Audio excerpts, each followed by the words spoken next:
Baseball hats. What? How do I not own any baseball hats? So recently I went to camp and I had an absolute blast playing games, singing songs, and doing a whole bunch of arts and crafts.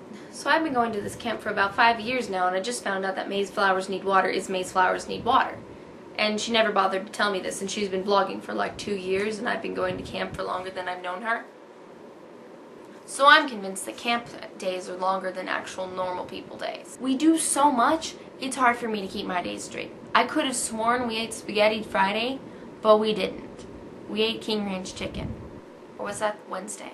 So it's a universally accepted truth that the average day is about 24 hours. Yeah, it makes enough sense. But I'm pretty sure camp days are like 48 hours long. I think part of the reason that the days seem longer is because we do so much, and it's all about perspective. We know we can't do it without D and E, but what if not only E was flexible? What if D was as well? This flexibility, I believe, is perception. If I had an intergalactic train, where would I want to go? So let's say I'm on Skaro, and I need to go to Sol 5, and the only way is to take my intergalactic train that travels close to light speed. Let's say the distance between the two planets is 8 light years, so it takes 8 years from light from Skaro to reach Earth. My train is almost the speed of light, so it would take slower than light. But if I had my train, it wouldn't take 8 years for me because I'm going so fast that my perception of time has actually changed. I'm perceiving time slower than you are here on Earth.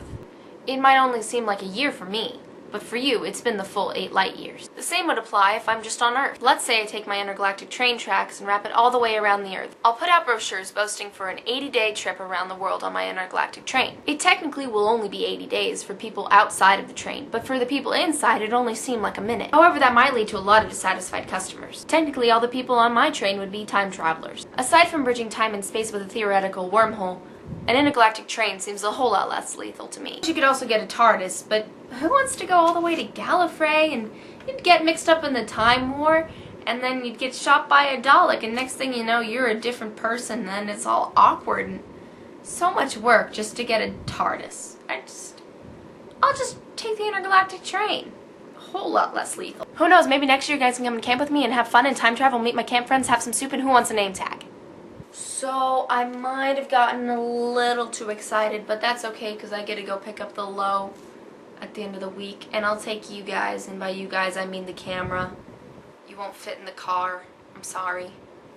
She's a lot of stuff. I made so many new friends during camp who are totally awesome and just so nerdy.